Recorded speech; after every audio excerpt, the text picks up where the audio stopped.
आज का सबसे बड़ा सवाल यही है कि लोकतंत्र के क्या मायने हैं और लोकतंत्र की रक्षा के लिए तानाशाही के खिलाफ संघर्ष के क्या मायने होते हैं। शायद इस सवाल का जवाब दुनिया के उस कोने से आया है जहां आज भी लोकतंत्र के लिए लोग जेलों में हैं और अदालतें खामोश हैं। नॉर्वे की नोबेल कमेटी ने वेनेजुएला की मारिया कोरिना मचाडो को नोबेल शांति पुरस्कार से सम्मानित किया। एक ऐसी महिला जिसने अंधेरे में भी लोकतंत्र की लौ को जलाए रखा।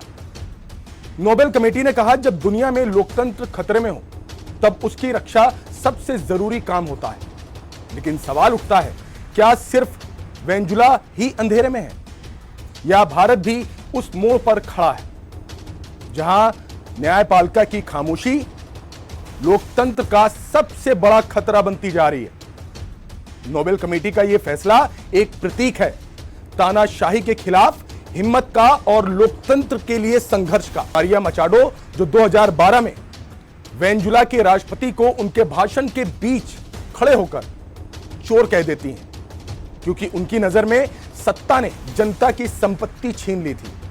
आज वही महिला दुनिया की आंखों में लोकतंत्र की उम्मीद बन गई।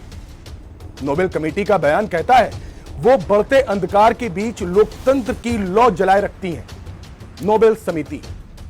लेकिन सवाल है, जब दुनिया के एक कोने में लोकतंत्र को सम्मान मिलता है तो भारत के भीतर लोकतंत्र के स्तंभों पर सवाल क्यों उठते हैं। भारत के लोकतंत्र की नींव 3 स्तंभों पर रखी गई है, विधायिका, कार्यपालिका और न्यायपालिका। लेकिन आज तीनों की धड़कनों में एक समानता दिखती है साहब, मौन की।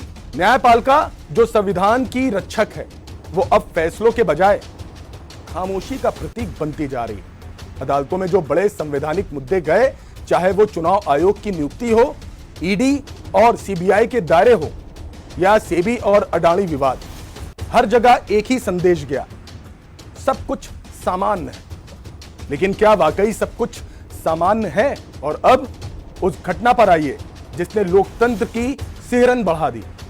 सुप्रीम कोर्ट में चीफ जस्टिस पर वकील का जूता फेंकना। एक वकील जो न्याय का सिपाही माना जाता है, जब अदालत की गरिमा के खिलाफ जाकर ऐसा करता है तो यह सिर्फ एक व्यक्ति पर हमला नहीं, यह हमला है भारत के संविधान पर। लेकिन सवाल यह भी है, उस वकील के खिलाफ कोई कार्रवाई क्यों नहीं हुई? क्यों मौन है एजेंसियां, पुलिस और सरकार? क्या इसलिए कि जूता न्याय की ओर नहीं बल्कि लोकतंत्र की दिशा में फेंका गया था? सुप्रीम कोर्ट जहां हर आवाज को सुना जाता है, आज वहां खुद न्याय की आवाज दब गई है। मुख्य न्यायाधीश BR गवई, जिनकी कुर्सी पर संविधान का भार है, उन पर मौन का आरोप है। उनकी बहन ने कहा, यह हमला एक व्यक्ति पर नहीं है बल्कि संविधान पर है।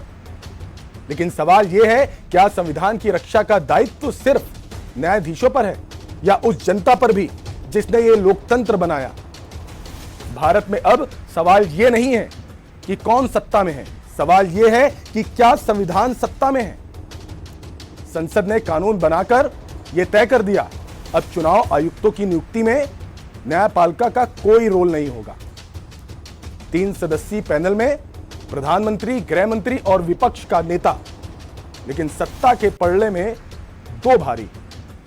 मतलब जिस संस्था को स्वतंत्र होना चाहिए साहब, वो अब सरकार की गोद में बैठी है। सवाल बहुत सीधा है, जब सरकार यह तय करने लगे कि कौन चुनाव आयोग में बैठेगा, कौन सीबीआई चलाएगा, कौन न्याय करेगा, तो क्या लोकतंत्र जिंदा रह सकता है? सेबी, सीएजी, ईडी, सीबीआई, हर संस्थान सत्ता की रेखा में खड़ा दिखने लगा है। संविधान के मुताबिक ये संस्थाएं स्वतंत्र होनी चाहिए, लेकिन हकीकत यह है कि इनकी स्वायत्तता अब सरकारी आदेशों से तय होती है। साहब, मारिया मचाडो ने अपने राष्ट्रपति को संसद में चोर कहा था और अब उन्हें नोबेल मिला है क्योंकि उन्होंने तानाशाही के खिलाफ आवाज उठाई। अब सोचिए, अगर भारत में कोई सांसद ऐसा कुछ कह दे तो क्या वो अगले दिन संसद में दिखेगा या फिर जेल में? मारिया ने जनता की संपत्ति, उनकी आजादी की बात की, भारत में भी वही सवाल गूंज रहा है, क्या जनता की आजादी अब कागजों में सिमट गई है? लोकतंत्र जनता से चलता है साहब, लेकिन जनता अब दर्शक बन चुकी है। आज अदालतें, संसद, आयोग सभी सवालों के घेरे में, और जनता मोबाइल स्क्रीन पर बहस सुन रही है। सवाल है, क्या हम सिर्फ वोटर रह गए हैं या वॉच डॉग बन सकते हैं?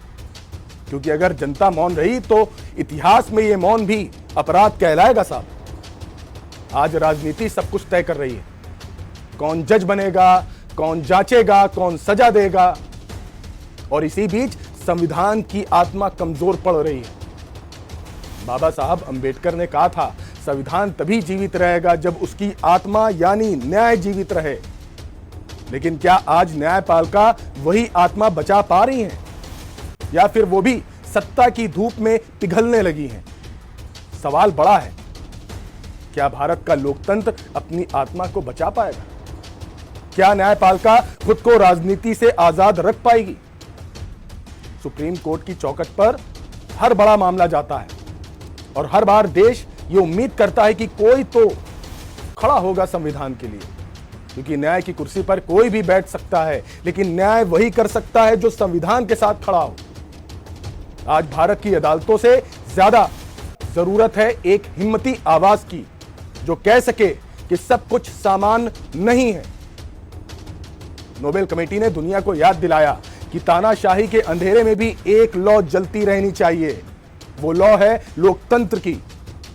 भारत को भी अब उस लौ की जरूरत है, क्योंकि अगर अदालतें खामोश हो जाएं, अगर संसद कर जाए, अगर जनता थक जाए, तो संविधान सिर्फ एक किताब रह जाएगा और उस दिन लोकतंत्र नहीं बचेगा, बस तानाशाही का मौन रह जाएगा।